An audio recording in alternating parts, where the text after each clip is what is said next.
Le rêve américain est mort. Sa carcasse gonflée repose sur une table d'autopsie, et il n'y a qu'un seul suspect. En 1968, un travailleur au salaire minimum gagnant $1,60 de l'heure pouvait acheter une maison valant 7 fois et demi son revenu annuel. Cela équivaut à $14,90 de l'heure en dollars d'aujourd'hui. Aujourd'hui, le salaire minimum fédéral est de $7,25, soit la moitié de la valeur de 1968. Et les maisons de taille moyenne coûtent jusqu'à 6 fois le revenu annuel. Même un master ou un doctorat ne permet pas de payer le loyer. Ce ne sont pas des chiffres, ce sont des preuves. Je suis Josh, et dans cet épisode de The Infographics Show, nous expliquons comment les baby-boomers ont ruiné le rêve américain. Chapitre 1.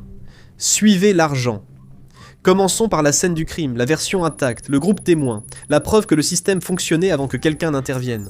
En 1976, un jardinier à l'université de Californie à Berkeley gagnait le salaire minimum, soit $2 de l'heure.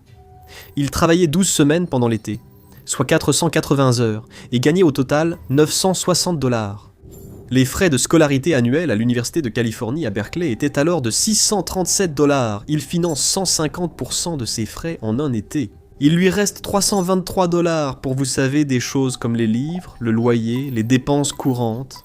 C'est le rêve américain dans sa forme la plus pure. Une personne sans diplôme, sans relation et sans héritage familial, mais avec une forte volonté de travailler, peut payer ses études et avoir encore assez pour vivre décemment. Ce gardien en 2026, le salaire minimum en Californie est maintenant de $16,90 de l'heure. Le gardien travaille le même nombre d'heures. Il gagne un peu plus de $8 100, les frais de scolarité de l'UC Berkeley. Eh bien, cela vous coûtera $14 pour l'année. L'année. Son travail couvre environ 57% des frais de scolarité. Il lui manque plus de $6 100, et cela en gagnant plus de 2 fois le salaire minimum fédéral. Au taux fédéral de $7,25. Il devrait travailler près de 2000 heures, ou 49 semaines à temps plein, juste pour rentrer dans ses frais de scolarité. Le gardien est-il devenu plus paresseux? L'université s'est-elle améliorée? Ou bien les chiffres ont-ils simplement été utilisés comme une arme? Les baby-boomers représentent 20% de la population américaine actuelle, mais ils contrôlent 85 000 milliards de dollars d'actifs, soit 50 et 1,4% de toute la richesse américaine. Un cinquième de la population, plus de la moitié de l'argent. Les milléniaux, eux, représentent 21,8% de la population, presque la même taille que la génération des baby-boomers, mais ils ne contrôlent que 18 000 milliards de dollars, soit environ 10,3% de la richesse nationale. Rendons cela plus concret. En 1989, les ménages dont la personne de référence avait 70 ans possédaient environ un cinquième de la richesse nationale. C'était logique, ils avaient à travailler et économiser toute leur vie. Mais d'ici 2025, les ménages de plus de 70 ans contrôleront 32% de la richesse. C'est une augmentation de 63% de la concentration de la richesse chez les personnes âgées en seulement 36 ans. Pendant ce temps, la part des jeunes générations s'est effondrée. Alors, comment ont-ils fait? Les actions. Les baby-boomers possèdent 25,15 billions de dollars en actions, soit 54% de toutes les actions cotées en bourse aux États-Unis. Les milléniaux possèdent 3,9 billions de dollars en actions, soit seulement 8,2% du marché. Les baby-boomers contrôlent donc 6 fois et demi plus de richesse en actions que les milléniaux. Pourtant, la taille de la population est la même. Ceci est particulièrement évident dans l'immobilier. Les baby-boomers possèdent environ 19,7 billions de dollars en immobilier, contre 9,8 billions pour les milléniaux, soit la moitié, alors que les deux générations sont de taille similaire. Un article récent de MacroEdge a souligné cette tendance marquante. De 1960 à 2025, la part des trentenaires qui sont à la fois mariés et propriétaires est passée de 52% à 12%. Aujourd'hui, seul environ un trentenaire sur 8 répond aux deux critères, principalement parce que moins de jeunes se marient, pas seulement à cause de la baisse du taux de propriété. Le taux global de propriété a en réalité augmenté, passant de 62% en 1960 à 65% aujourd'hui. Comment est-ce possible? Les baby-boomers achètent dans plusieurs maisons, résidences secondaires, biens d'investissement, Airbnbs. Le marché n'est pas gelé, il est simplement verrouillé au sein d'une seule génération. Cette disparité n'est pas due au hasard. C'est le résultat d'un système protectionniste que les baby-boomers eux-mêmes ont construit. Toujours solide, toujours confortable. Le baby-boomer moyen possède une patrimoine net d'environ 1,6 million de dollars avec une médiane à 387 200 dollars. Confortables et en sécurité après des décennies de travail. La génération X est derrière, avec une moyenne d'environ 976 000 dollars et une médiane de 247 000 dollars, soit nettement moins que les baby-boomers. Les milléniaux sont encore plus loin derrière, avec une moyenne de 366 000 dollars et une médiane de seulement 87 300 dollars. C'est à peu près un cinquième de ce que possèdent les baby-boomers. 3 générations, une seule échelle, et les personnes en bas sont en train de se noyer. Mais voici ce qui achève de le prouver. Le témoignage d'un père baby-boomer que même eux ne peuvent pas nier. Pendant des années, il reprochait à son fils de viser des maisons trop chères. Lassé, le fils lui a lancé « Va donc aujourd'hui trouver une maison au prix que tu juges juste pour moi. » Et le père a passé des heures à chercher. Il est revenu pâle. « Ce n'est pas seulement cher, a-t-il admis. C'est impossible. Tu joues à un jeu truqué. » Le père a payé 25 000 dollars pour sa première maison en 1980, ce qui, ajusté à l'inflation, correspond à 93 000 dollars en dollars de 2025. Le prix médian d'une maison aujourd'hui est juste en dessous de 417 000 dollars. 4 fois et demi plus cher. Même après ajustement pour l'inflation, il pouvait se le permettre à son âge. Son fils, lui, ne le peut pas. Même éthique de travail, même pays, mais des calculs différents. Un utilisateur de Reddit raconte que son grand-père a acheté en 1970 une maison de 6 chambres pour 40 000 dollars. Elle vaut aujourd'hui 950 000 dollars. Ajusté pour l'inflation. C'est 40 000 dollars équivalent à 333 000 dollars de 2025. La maison coûte toujours 617 000 dollars de plus que ce que l'inflation seule aurait prédit. Ce ne sont pas des dynamiques de marché, c'est de l'extorsion. Les défenseurs du statu quo répètent trop souvent. Les baby-boomers possèdent plus de richesses car ils sont plus âgés. C'est juste l'économie du cycle de vie. En effet, la richesse croît avec l'âge, mais les schémas du cycle de vie n'expliquent pas l'accentuation de la courbe. Les générations passées ont construit leur richesse lentement, tandis que les baby-boomers ont profité d'une forte inflation des actifs. Qu'un cinquième de la population possède plus de la moitié de la richesse, ce n'est pas la prospérité, mais de l'accaparement. Ce qu'ils ont accaparé, ils l'ont pris. Salaire, logement, impôts, retraite, avenir. Ils ne se sont pas juste enrichis, ils ont fait en sorte que personne d'autre ne puisse s'enrichir non plus. Et c'est là que nous mène la piste des preuves. Chapitre 2. Le logement, l'échelle qu'ils ont retirée. Nous devons étudier les mécanismes délibérés d'exclusion du logement pour comprendre comment le système a été truqué par les baby-boomers. En 1970, le prix médian d'une maison représentait 2,4 fois le revenu médian des ménages. Pas facile, certes, mais réalisable. Avant, on travaillait quelques années, économisait pour un apport, puis achetait un logement familial. En 2025, le prix médian d'une maison équivalait à 5,6 fois le revenu médian des ménages. C'est une augmentation de 133% du ratio. Mais cela ne tient pas compte de la densité urbaine. Dans les villes où il y a réellement des emplois, c'est bien pire. À San José, au cœur de la Silicon Valley, le prix médian d'une maison représente 10 fois et demi le revenu médian des ménages. À Los Angeles, c'est 12 fois et demi. À Miami, c'est 8,7 fois. Une maison dans ces endroits n'est vraiment pas accessible pour le commun des mortels. C'est comme gagner à la loterie de l'héritage, ou un privilège réservé à la haute société. L'âge médian d'un primo-accédant aujourd'hui est de 40 ans. En 1980, c'était 29 ans. Il force les gens à attendre 10 ans de loyer supplémentaire avant d'accéder au marché. Mais le crime s'étend aussi à l'étranglement de l'offre. Après que la loi sur le logement équitable de 1968 a menacé d'intégrer les quartiers blancs, les banlieues ont répondu par une vague de zonage, d'exclusion, dans les années 1970. Soudainement, 75% des terrains résidentiels dans les villes américaines ont été réservés exclusivement aux maisons individuelles. Les municipalités ont fixé des tailles minimales de parcelles, de 3 à 10 acres, selon les lieux, afin d'exclure ceux sans capital important. À cette époque, le logement est devenu une valeur de croissance, non plus un simple abri ou une valeur sûre. Les restrictions de zonage à San Francisco, à elles seules, font grimper le prix des terrains de 400 000 $ par maison. Aujourd'hui, 43% des baby-boomers disent qu'ils ne vendront jamais leur maison. Jamais. 56% habitent leur maison depuis plus de 10 ans. Les baby-boomers sans enfants à domicile ont 2 fois plus de maisons de 3 chambres ou plus que les milléniaux avec enfants. 3 grandes maisons sur 10 sont occupées par des baby-boomers sans enfants à la maison. Les milléniaux avec enfants ne détiennent que 14,2% des grandes maisons. Les chiffres sont frappants. Seules 25 maisons sur 1000 ont changé de propriétaire au cours des 8 premiers mois de 2024. C'était le taux de rotation le plus bas depuis des décennies. Entre 1970 et 1980, lorsque les baby-boomers avaient besoin de logements, le nombre d'unités résidentielles a augmenté de 29%. La construction a explosé pour répondre à la demande. Après 2008, alors que les milléniaux cherchaient un logement, la construction a chuté. Les baby-boomers avaient construit l'échelle à leur époque. Ils ont ensuite voté des lois de zonage pour empêcher sa reconstruction. Ils habitent des maisons surdimensionnées qu'ils refusent de vendre, bloquant l'offre et faisant monter les prix. Ils continuent de reprocher à leurs enfants de ne pas assez travailler. Chapitre 3. La taxe sur le diplôme. Les baby-boomers ont aussi exclu les jeunes générations du marché du logement. Ils leur ont aussi fait payer le droit de concourir. En 1981, un jeune qui servait du poulet au KFC gagnait 3 $ de l'heure. Ça allait. Il pouvait aller à l'université. Aujourd'hui, c'est différent. Vous vous demandez ce qui a changé.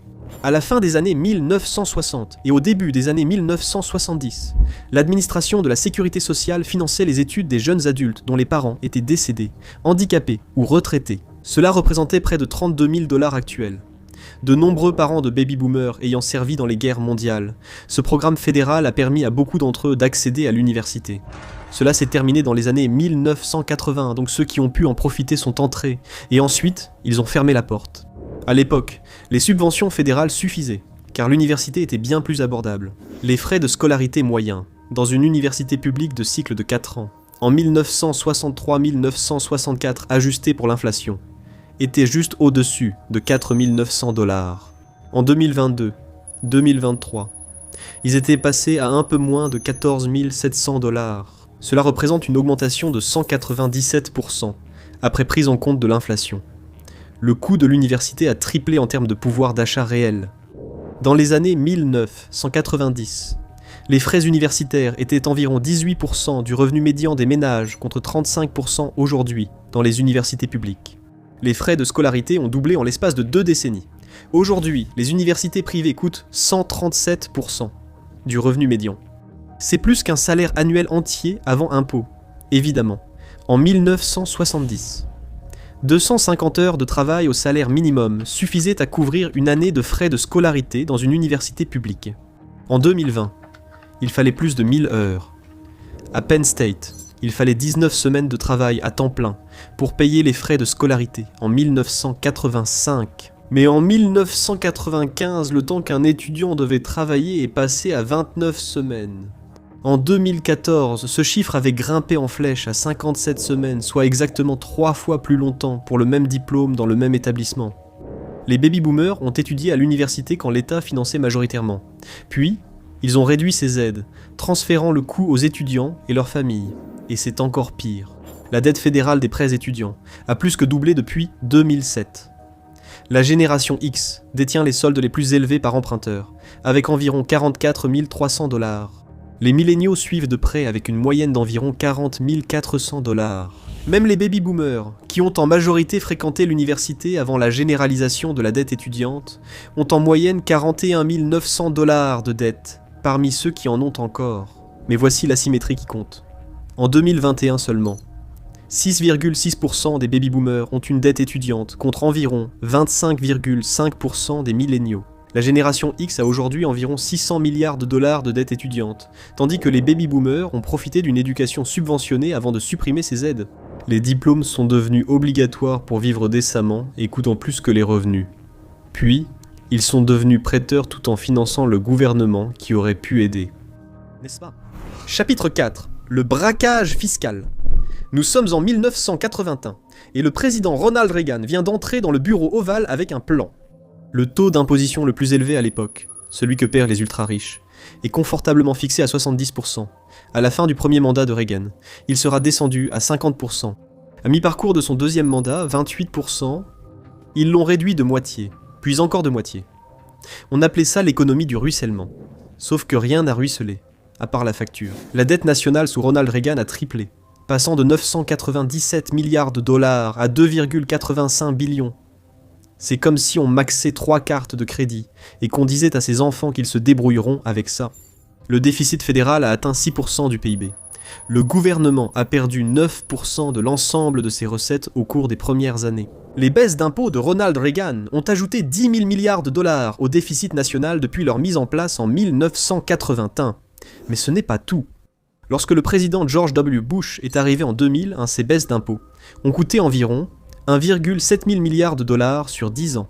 Le 1%, les gestionnaires de fonds spéculatifs, les PDG, ont reçu une réduction d'impôts annuelle moyenne de 57 000 dollars sans rien faire. En 2018, les baisses d'impôts de Bush ajoutaient 500 milliards de dollars au déficit chaque année. Sans ces baisses d'impôts et sans les guerres postérieures au 11 septembre en Irak et en Afghanistan, le ratio dette-PIB serait resté en dessous de 50%. Au lieu de cela, il a atteint 70%. Il a essentiellement financé 2 guerres et une crise financière avec une carte de crédit, puis il l'a laissé sur le comptoir de la cuisine pour que les millénials s'en occupent. Puis le président Trump est arrivé comme s'il animait The Apprentice. En 2017, ces baisses d'impôts ont ajouté encore 1 à 2 000 milliards de dollars à la dette nationale. À l'époque, les experts prévoyaient que d'ici une décennie, 83% des avantages iraient aux 1% le plus riche. Les taux d'imposition des sociétés ont été réduits de 35% à 21% de façon permanente. Pendant ce temps, vos cotisations sociales sont restées à peu près les mêmes. Les baisses d'impôts n'ont pas seules causé l'explosion de la dette américaine, mais des projections sérieuses estiment qu'elles représentent des dizaines de milliers de milliards de dollars, soit environ un quart à un tiers de la dette actuelle par rapport au PIB. En somme, la crise de la dette a de multiples causes, mais son aggravation rapide résulte surtout de ses politiques. Depuis 1980, la dette nationale en pourcentage du PIB a été multipliée par 4. Et en 2024, rien que pour payer les intérêts de cette dette, 881 milliards de dollars coûteront plus que l'ensemble du budget de la défense. Nous dépensons plus en intérêts qu'en dépenses militaires réelles. C'est comme payer plus d'intérêts de cartes de crédit que de loyers. L'escroquerie générationnelle s'explique par le fait que depuis les années 1980, la majorité de la hausse des dépenses intérieures a été dédiée aux aides sociales pour les seniors. Le gouvernement fédéral dépense généralement 6 dollars par senior pour chaque dollar dépensé pour un enfant. Et les Américains de plus de 65 ans représentent désormais environ 17% de la population. Pourtant, les dépenses pour la sécurité sociale et l'assurance maladie dominent désormais le budget fédéral. Les riches ont réduit leurs propres impôts de 70% à 28%. Ils ont emprunté 20 000 milliards de dollars sur l'avenir des milléniaux, et ont ensuite appelé cela la prospérité. Ensuite, ils leur ont refilé la facture, avec 881 milliards à 1 trillion de dollars d'intérêts annuels. Mais ne vous inquiétez pas, au moins, ils sont financièrement en sécurité à la retraite, n'est-ce pas? Parce qu'ils ne vous ont sûrement pas arnaqué non plus. Chapitre 5. L'arnaque de la retraite. Voici comment fonctionnaient les pensions. Vous veniez travailler, vous faisiez votre boulot, et quand vous partiez à la retraite, votre employeur vous envoyait un chèque chaque mois, jusqu'à votre mort. On appelait ça une pension à prestations définies. L'entreprise assumait le risque lors de votre embauche, gérait les investissements, et vous garantissait un revenu à vie. C'est ce qu'ont eu les baby-boomers. Au milieu des années 1990, un événement marquant s'est produit. Les entreprises ont réalisé qu'elles pouvaient vous transférer ce risque, donnant naissance au 401K. Vous le financez, le gérez, assumez les pertes en cas de chute du marché, sans garantie de revenus à la retraite. Les enfants de l'époque de la Grande Dépression, ou la génération avant les baby-boomers, touchaient en moyenne 6 000 dollars de revenus de pension. La génération X, elle, touchera en moyenne 2 000 dollars, soit un tiers de ce montant. Seuls 25% de la génération X auront même une pension. 80% dépendront entièrement des 401K qu'ils ont puisés lors d'urgence. La génération X devra accumuler 1,1 million de dollars pour une retraite confortable, mais n'en aura qu'environ 700 000. C'est un vrai vol à main armée. Cela représente un manque de 400 000 dollars par personne, et 24% ont déjà emprunté sur leurs 401K pour faire face aux urgences, aux dettes ou à l'augmentation des coûts. Pendant ce temps, seuls 40% des baby-boomers ont assez d'économies pour la retraite, et plus de la moitié manqueront d'argent. Mais ils n'ont pas besoin d'économies. Ils bénéficient de la sécurité sociale et de l'assurance maladie financée par vos cotisations. Les baby-boomers ont pris leur retraite avec des pensions garanties. Ensuite, ils vont démanteler ce système de retraite, et ils vous ont dit d'investir intelligemment dans un 401K. Puis ils ont fait s'effondrer le marché en 2000 et encore en 2008. Et les personnes avec un revenu garanti l'ont supprimé pour tous les autres. Et maintenant, ils réclament des droits acquis. Chapitre 6. La bombe démographique Et la facture qui ne s'arrête jamais. Chaque jour, 10 000 baby-boomers atteignent 65 ans et deviennent éligibles à Medicare. Chaque jour. Chaque semaine, un stade universitaire entier de nouveaux retraités a besoin de soins de santé publique. Voilà le problème. La sécurité sociale et Medicare ont été conçus à une époque où les gens vivaient moins longtemps. On supposait qu'ils auraient peut-être 10 à 15 ans de retraite. Les baby-boomers vivent aujourd'hui 20 à 30 ans de plus après la retraite et perçoivent des prestations 2 fois plus longtemps que prévu par le système. Les chiffres, encore une fois, sont catastrophiques. Le fonds fiduciaire de Medicare devrait faire faillite d'ici 2033, soit dans moins de 10 ans. Les impôts ne couvriront que 89% des prestations prévues par Medicare. Un couple de retraités de 65 ans doit désormais faire face à 275 000 $ de dépenses de santé à sa charge, et cela n'inclut même pas les soins de longue durée. Seuls 50% des baby-boomers pourront se permettre de payer leurs propres soins de santé. Mais attendez, vous vous dites, ne vont-ils pas transmettre leurs richesses pour aider ? Le grand transfert de richesses, n'est-ce pas ? On parle de 68 à 84 000 milliards de dollars qui devraient soi-disant revenir aux jeunes générations. En réalité, en 2024, 91 héritiers ont reçu 297,8 milliards de dollars et la plupart de cet argent est allé à des personnes déjà riches. L'héritage de la classe moyenne, anéanti par les coûts des soins de santé. Encore une fois, seuls 40% des baby-boomers ont assez d'économies pour la retraite. Les autres devront puiser dans leurs actifs pour survivre. Parlons maintenant des fameux coûts des soins de santé. En 1970, les dépenses totales de santé aux États-Unis s'élevaient à 74,1 milliards de dollars. En 2024, elles atteignaient 5,3 billions de dollars. Les soins de santé représentent désormais 18% de l'ensemble de notre PIB. Les dépenses par habitant sont passées de 353 $ par an en 1970 à environ 15 500 $ en 2024, soit une multiplication par 7 en termes réels. Vos primes d'assurance maladie ont augmenté de 342% depuis 1999. Vos salaires n'ont augmenté que de 119%. Vous payez beaucoup plus pour une couverture moins bonne, alors que les prix des hôpitaux ont doublé depuis 2006. Voici le verrou politique. Les baby-boomers, principal bloc d'électeurs, votent massivement. Sécurité sociale et assurance maladie restent intouchables politiquement. Le bureau du budget du Congrès admet que les recettes ne suffisent pas à couvrir les coûts. En gros, ils se sont votés des avantages conçus pour des retraites de 10 à 15 ans. Ils ont sous-financé le système tout en baissant leurs propres impôts. Et les milléniaux, leurs enfants et leurs petits-enfants vont payer pour ça éternellement. Alors, où cela vous laisse-t-il ? Chapitre 7. Pourquoi vous êtes fauché et pourquoi vous le resterez ? Eh bien, faisons le bilan des dégâts. Le salaire minimum aujourd'hui ne vaut que la moitié de ce qu'il valait en 1968.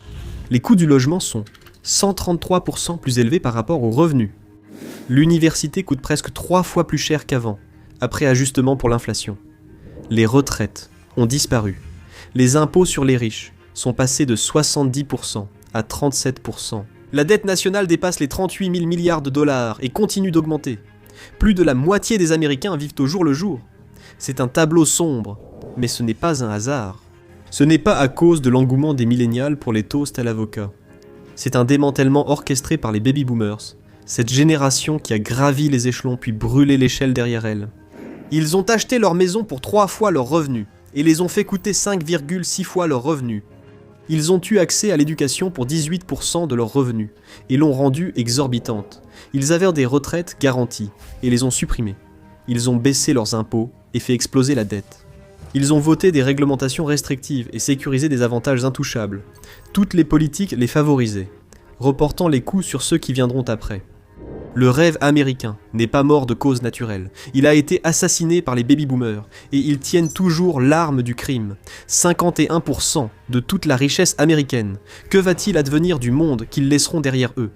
Découvrez ce qui se passera après la disparition de la génération des baby-boomers, ou cliquez plutôt sur cette vidéo.